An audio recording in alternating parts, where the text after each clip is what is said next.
ప్రభుత్వం ఇవాళ మీకు ఆఫర్లు ఇస్తుంది.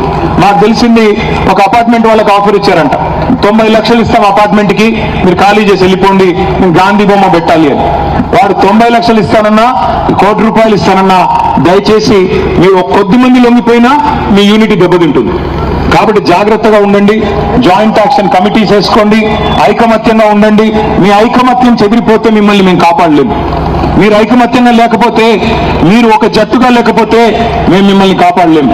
ఎందుకంటే మీలో మీకే విభేదాలు సృష్టించి, మీలో మీకే పంచాయతీలు పెట్టి, మీలో మీకే అనైక్యతను తీసుకొచ్చి, ఒక మాట మీద మించకుండా చేసి, మిమ్మల్ని టెంప్ట్ చేసి, ఒక ఇల్లుకి ₹1 ఇస్తామంటే వాళ్ళు పోయారనుకోండి, కోర్టు కూడా ఏమంటది, కొంతమంది సంతకం పెట్టారు కదా, మిగతా వాళ్ళు ఏముంది, వాళ్ళకు కూడా డిపాజిట్ చేయండి అకౌంట్ లో అంటారు.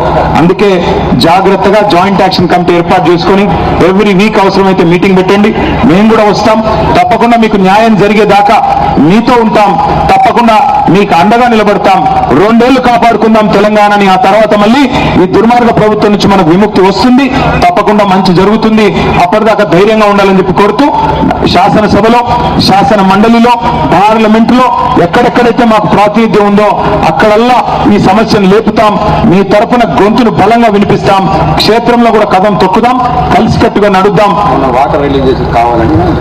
ఒక్క మాట మా చెల్లెలు చెప్తోంది, మౌనిక సాహితీ చెప్తోంది, మనకు కావాలని 10 గేట్లు ఒకసారి ఎత్తి గండిపేట ఈ వర్షాలు బాగా పడితే కావాలని వరదలో మీరు మునిగిపోవాలని ప్రయత్నం చేశాడు రేవంత్ రెడ్డి.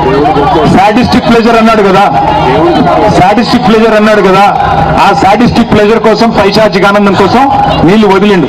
కానీ దేవుడు గొప్పోడు, దేవుడు గొప్పోడు కాబట్టి, పైనున్నోడు గొప్పోడు కాబట్టి నీళ్లు మాత్రం రాలా మీకు. మరి అట్లాంటప్పుడు బఫర్ ఎట్లా అవుతుంది మీరు? అందుకే ఇంకొక మాట నేను అడుగుతా, దయచేసి మా మీడియా మిత్రులు కూడా ఆలోచించాలి. రేవంత్ రెడ్డి గారు ఉన్న ఇండ్లేమో కూలగొడతా అంటున్నాడు, కట్టిన ఇండ్లు కూలగొడతా అంటున్నాడు.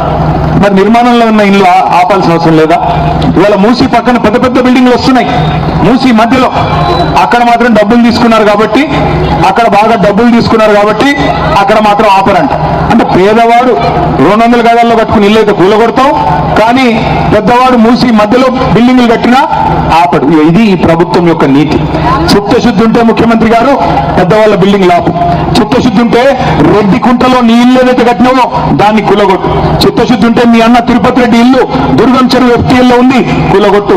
చిత్తశుద్ధి ఉంటే మీ మంత్రి పొంగులేటి శ్రీనివాసరెడ్డి ఇల్లు బఫర్ లో ఉంది, ఉస్మాన్ సాగర్ లో, కూలగొట్టు.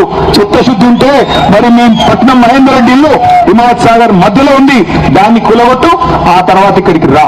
అంతేగా నా ఇష్టం వచ్చినట్టు చేస్తా అంటే డెఫినెట్ గా తెలంగాణ తిరగబడుతుంది.